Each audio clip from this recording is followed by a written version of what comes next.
8월 25일 월요일. 모든 공로를 하나님께. 한나라의 왕이 어느 날 매우 만족스러운 식사를 했습니다. 왕은 큰 상을 주려고 요리사를 불러 칭찬했습니다. 그런데 요리사는 자신의 공이 아니라고 말했습니다. 오늘따라 유독 재료가 싱싱했습니다. 저보다는 식료품점 주인에게 더 큰 공이 있습니다. 주방장의 말을 들은 왕은 식료품점 주인을 불렀습니다. 그런데 식료품점 주인도 자신의 공이 아니라고 말했습니다.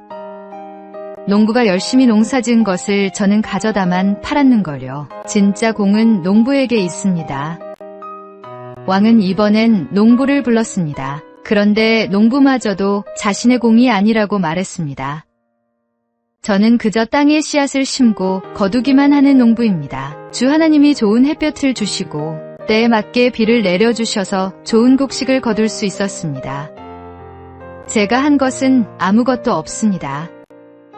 모든 일을 내가 한 일이라고 생각할 때 감사할 일이 하나도 없지만 모든 일을 주님이 주신 은혜라고 생각할 때 감사의 제목이 넘쳐납니다. 누구보다 헌신했음에도 모든 공로를 하나님의 은혜로 돌린 사도 바울처럼 우리가 이루는 모든 일에 대한 공로를 오직 주님께만 돌리십시오. 오늘의 말씀, 내게 능력 주시는 자 안에서 내가 모든 것을 할 수 있느니라. 오늘의 만나, 우리의 모든 성취가 하나님의 은혜임을 인정하고 겸손한 마음으로 감사를 드리는 삶을 살아가시기 바랍니다.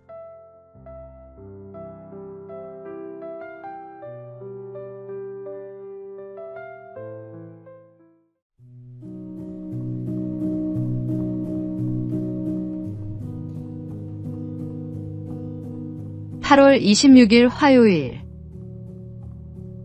받은 복을 헤아리라. 고린도후서 8장에는 마게도냐 교회와 고린도 교회라는 완전히 다른 상황에 처한 교회가 나옵니다. 마게도냐 교인들은 매우 가난했으나 고린도 교인들은 부유했습니다. 마게도냐 교인들은 제대로 성경을 배우지 못했으나 고린도 교인들은 최고의 제자들에게 성경을 배웠습니다. 그러나 이 두 교회에는 더 크고 결정적인 차이가 있었습니다. 바로 헌금입니다. 더 못 살고 제대로 배우지 못한 마게도냐 교인들이 오히려 고린도 교인들보다 훨씬 더 많은 헌금을 드렸습니다.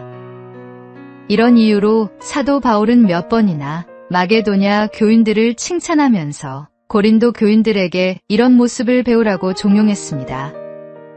그 이유는 고린도 교회 성도들 역시 매우 훌륭한 성도들이었지만 훨씬 열악한 상황에 처한 마게도냐 성도들보다 적은 헌금을 내고 있었기 때문입니다. 주님을 목숨보다 소중히 여긴다고 고백하면서 헌금 드리는 것을 아까워하는 사람의 믿음을 누가 진실로 여기겠습니까? 이런 이유로 사도 바울도 고린도 교회 성도들에게 말과 지식이 풍성한 만큼 주님께도 풍성하게 드릴 것을 권유한 것입니다. 세상의 모든 것을 아끼지 않고 우리에게 주신 주님께 우리는 무엇을 드리고 있습니까? 받은 복을 헤아려 보십시오. 우리의 믿음을 따라 주님께 드릴 수 있는 최선의 것을 최대한 많이 망설임 없이 드리십시오. 오늘의 말씀, 각각 그 마음에 정한 대로 할 것이요 인색함으로나 억지로 하지 말지니 하나님은 즐겨내는 자를 사랑하시느니라. 오늘의 만나, 하나님께서 주신 은혜를 헤아려 보고 그에 합당한 감사의 예물을 기쁜 마음으로 드리시기 바랍니다.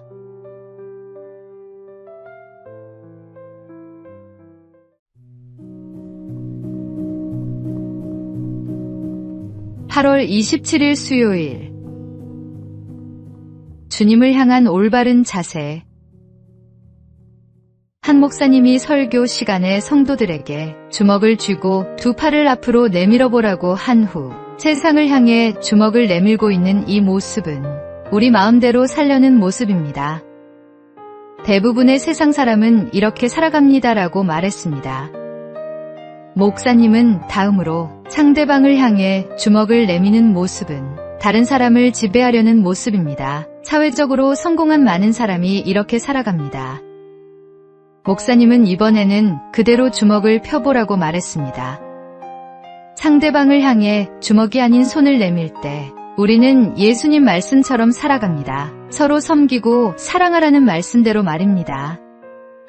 목사님은 이번에는 두 손을 그대로 들어 만세를 해보라고 말했습니다. 그러나 사람을 섬기고 사랑하는 모습으로는 부족합니다. 지금처럼 하나님께 두 손을 들고 항복하는 신앙생활을 하십시오. 사람을 섬기고 사랑하면서 하나님을 향해서는 주먹을 쥐고 맞서는 어리석은 사람이 되지 마십시오.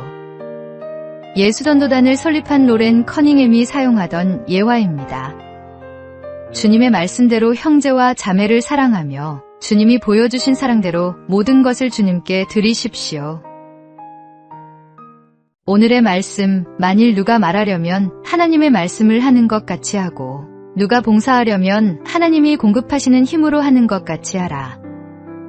오늘의 만나, 하나님께 완전히 항복하고 순종하는 마음으로 형제자매를 사랑하며 섬기는 삶을 살아가시기 바랍니다.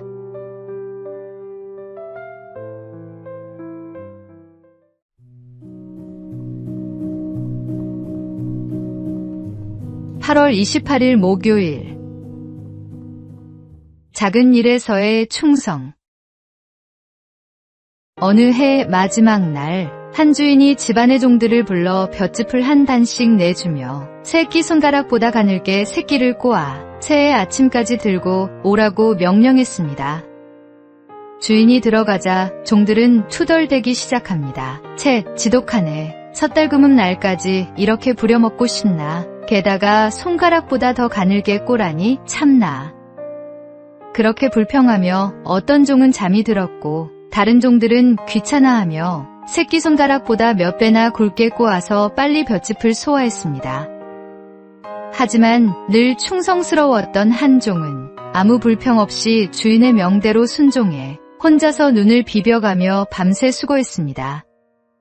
새해가 밝은 다음 날 아침, 주인은 작년 한 해 다들 수고 많았다.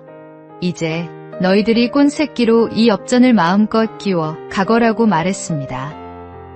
두껍게 꼰 새끼로는 절대 엽전을 끼워 갈 수 없었던 종들은 당황했습니다.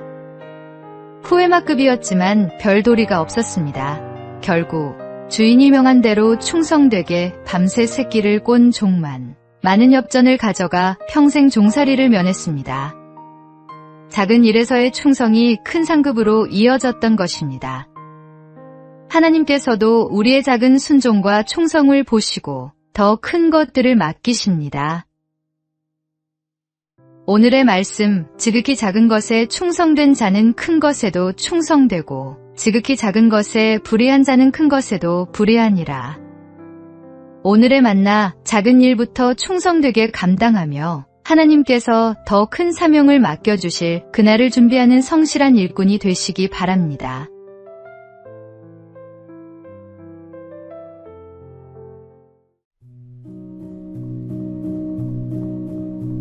(8월 29일) 금요일. 작은 친구들의 큰 걱정. 묵과 닿은 강가 한쪽, 오랜 친구인 피라미, 잠자리, 개미가 모였습니다. 피라미가 먼저 걱정을 꺼냈습니다. 얘들아, 요즘 들어 수영 실력이 많이 늘었어. 그러다 보니 이 좁은 강가에만 계속 있는 게 괜히 답답하게 느껴지는 거야. 어쩌면 이 물이 나에겐 너무 작은 게 아닐까?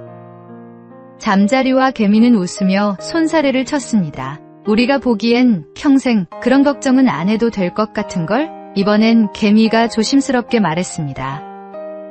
요즘 열심히 땅굴을 파다 보니 우리 집이 참 넓어졌어. 그런데 가끔 이런 생각이 들어. 이렇게 계속 파다 보면 언젠가는 흙이 다 떨어지는 날이 오는 건 아닐까? 피라미와 잠자리는 동시에 웃었습니다. 그런 집을 100채, 1000채 지어도 흙이 부족할 일은 없을걸. 마지막으로 잠자리가 망설이다가 조심스럽게 말했습니다. 요즘 하늘을 날다 보면 가끔 저 하늘 끝에 내 머리가 닿을 것 같은 느낌이 들어. 혹시 너무 높이 나는 건 아닐까 하는 괜한 걱정이 들더라고. 이번에는 피라미와 개미가 서로를 보며 말했습니다. 세상에서 그런 쓸데없는 걱정은 또 처음 들어보네. 세 친구는 서로의 이야기에 웃음을 터뜨리며 걱정과 생각들을 함께 나누었습니다. 8월의 끝, 계절은 가을을 향해 나아가고 우리는 또 새로운 달을 준비합니다. 돌아보면 우리가 가졌던 걱정들 역시 피라미와 잠자리, 개미의 염려처럼 전능하신 주님 앞에서는 모래알보다 작은 사소한 일이었을지도 모릅니다. 오늘의 말씀, 여호와는 나의 목자시니 내게 부족함이 없으리로다. 오늘의 만나, 우리의 작은 걱정들이 하나님의 크신 은혜 앞에서는 아무것도 아님을 깨닫고 주님의 돌보심을 신뢰하며 평안한 마음으로 살아가시기 바랍니다.